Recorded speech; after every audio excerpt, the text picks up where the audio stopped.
시내산에서 이스라엘 자손들은 시내산 동쪽을 따라 이동하며 그들의 여정을 시작했습니다. 북쪽으로 이동하던 그들은 서쪽으로 방향을 틀어 거대한 아프리카 시리아 지구대의 일부인 넓은 땅, 와디 아라바에 들어섰습니다. 사해의 남쪽 끝에 도달하기 전 그들은 다시 서쪽으로 방향을 바꿨습니다. 그들은 약속의 땅인 가나안 땅으로 이어지는 산기슭 바로 앞에 자리를 잡았습니다. 그곳이 바로 가데스 바네아였습니다.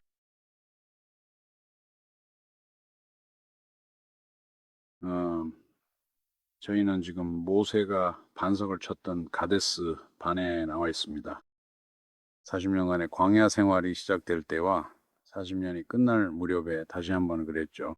차이점은 40년의 시작점에는 하나님의 지시대로 행했다는 것입니다. 그리고 40년이 끝날 무렵에는 괴롭힘과 위협을 당하고 있는 상황에서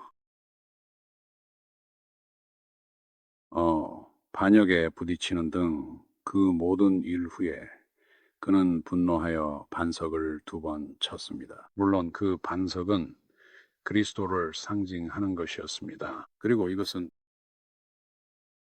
그곳에서 나타나야 했던 상징성이 아니었습니다. 그 결과로 모세는 약속의 땅에 들어가는 것이 허락되지 않았습니다. 산에서 내려오는 물줄기의 주요 수로에 놓여 있던 커다란 돌이 여기 보입니다. 이것이 물을 뭐랄까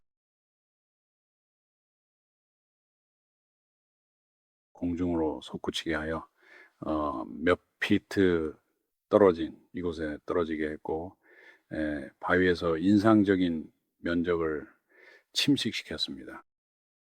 바위의 이 구멍들에서 물을 얻을 수 있었고 당연히 물이 이 지역 밖으로 흘러내려오면서 이곳을 통과해 흘러갔습니다.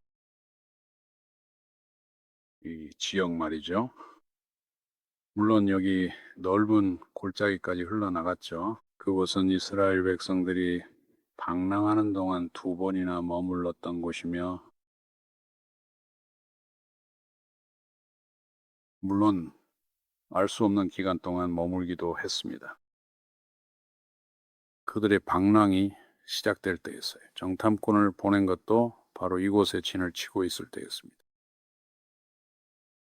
그리고 이 정탐꾼들 중 10명의 보고를 듣고 그들은 그 땅을 차지할 수 없다고 결론지었습니다. 그리고 그들은 모세에게 반역했습니다. 그 후 하나님께서 그들을 위해 행하신 모든 일에도 불구하고 그들이 하나님을 신뢰하지 않았기 때문에 적어도 성인 남성들은 모두 광야에서 죽게 될 것이라고 말씀하셨을 때였습니다. 그래서 이 일이 있은 후에 그들은 적을 공격하기로 결심했습니다. 그리고 물론 그들은 고지대를 향해 공격을 개시했지만 결국 패배하고 말았습니다. 하나님의 도움 없이는 그들은 이 사람들의 상대가 되지 않았기 때문입니다. 그리고 그 사람들은 말하자면 그들의 제사장들과 하나님께서 바닷물을 가르셨다는 사실을 통해 경고를 받은 상태였습니다. 그래서 그들은 용사처럼 싸우라는 말을 들었습니다. 다시 말해 그들은 전투에 모든 것을 쏟아 부어야 했습니다. 그 결과는 하나님의 도움 없이는 그 상황에서 좋은 결과를 얻지 못했다는 것이었습니다. 이곳은 물에 침식된 구덩이들입니다.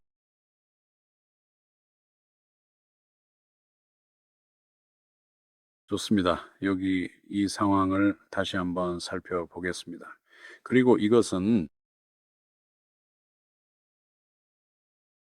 지하 지층에서 엄청난 양의 물이 지표면으로 솟구쳐 오르거나 뿜어져 나온 장소와 매우 흡사합니다. 그리고 이 바위 위쪽에는 이끼가 뿌리를 내리고 석회암 미네랄로부터 영양분을 섭취했던 곳처럼 보이는 지점들이 있습니다. 그러다가 물이 끊기자 당연히 이끼는 죽어버렸죠. 이 큰 바위에 물이 부딪히면서 생긴 바위의 구멍들인데 이 바위는 물의 흐름을 늦추는 완충 장치 역할을 하도록 의도적으로 여기에 놓인 것으로 보입니다. 내리막길로 쏟아지는 속도를 늦춰서 아래에 있는 사람들이 물에 더 쉽게 접근하고 덜 위험하게 만들기 위해서 말이죠. 네, 엄청난 침식의 증거들입니다. 섬이나 돌이 많은 해변 같은 매우 거친 해안가를 제외하고는 이와 비교할 만한 것을 본 적이 없습니다. 제 생각에 이곳은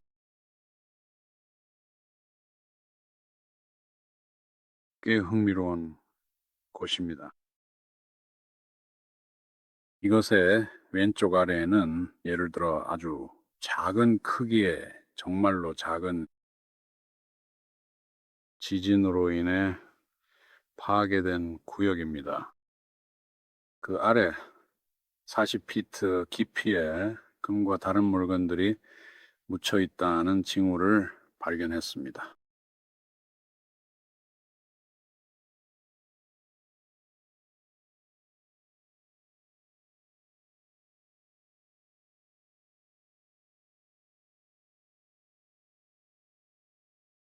이것 촬영했나요? 네, 했습니다.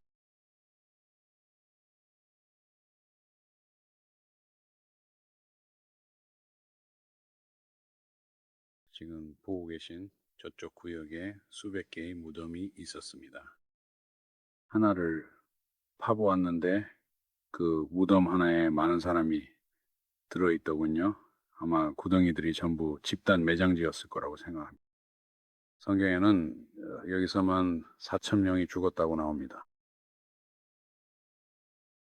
고라와 다단 그리고 아비람 외에도 말이죠. 이게 아주 날카로워요. 미끄럼 주위에서 조심하세요.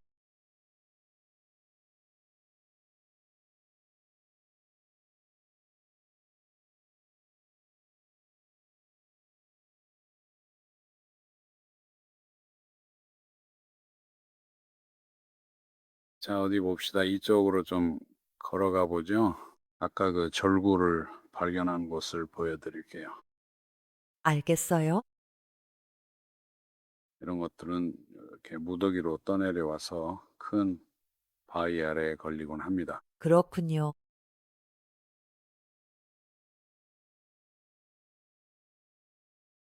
어쨌든 그게 뭐죠? 이런 것들에 걸리게 되는 거죠. 여기 보세요. 어디 봐요? 아니네요. 아닌 것 같아요. 좀 파볼게요. 이 주변을 살살 긁어볼게요. 도자기 파편이 있으면 깨질 수 있으니까요.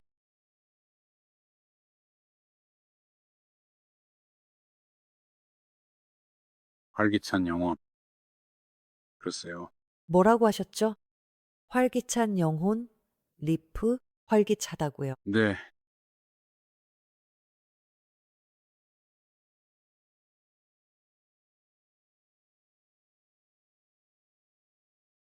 세상에나 정말 맙소사. 믿기지가 않네요.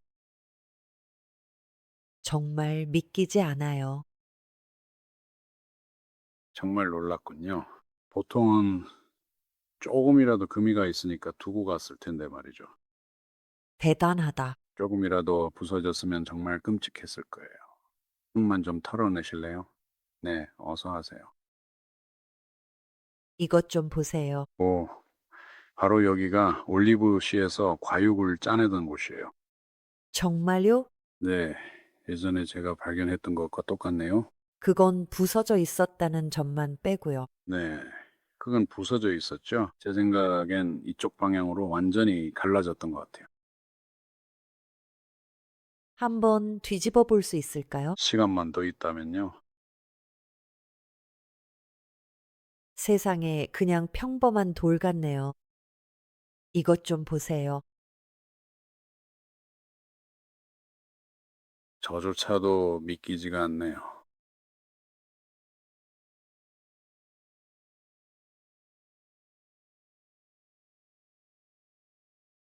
이곳에서 모세가 반석을 치자 백성들을 위해 물이 솟아 나왔습니다. 하나님께서 그 땅에 들어가 차지하라고 하셨을 때 그들은 먼저 12 정탐꾼을 보내겠다고 했고 하나님은 이를 허락하셨습니다. 40일 후 토양의 비옥함을 보여주는 농산물을 가지고 돌아온 그들은 그 땅의 거주민들에 대한 큰 두려움을 쏟아냈습니다. 12명의 정탐꾼 중 10명은 이렇게 보고했습니다. 그곳 거주민들은 체구가 너무 커서 우리 스스로 보기에도 메뚜기 같았으니 그들이 보기에도 그랬을 것이라고 말입니다. 그 보고를 들은 백성들은 반역을 일으켰습니다. 두려움에 사로잡혀 하나님께서 그들을 위해 행하신 위대한 기적들을 잊어버린 것입니다. 하나님은 그들의 불신앙 때문에 20세 이상의 모든 자가 광야에서 죽고 약속의 땅에 들어가지 못할 것이라고 말씀하셨습니다. 이스라엘 백성이 들어가야 한다고 믿었던 두 정탐꾼 여호수아와 갈렙만을 제외하고 말입니다. 또한 이곳에서 모세와 아론을 시기한 고라와 다단, 아비람의 반역이 일어났으며 그들은 하나님이 세우신 지도자들을 축출하려 했습니다. 이 음모는 성막들에서의 최후의 대결로 이어졌습니다. 여호와의 영광이 나타났고 하나님은 모세와 아론에게 백성들에게 반역자들로부터 떠나라고 명령하게 하셨습니다. 그러자 땅이 갈라져 고라와 다단, 아비람을 그들의 모든 가족 및 재산과 함께 삼켜버렸습니다.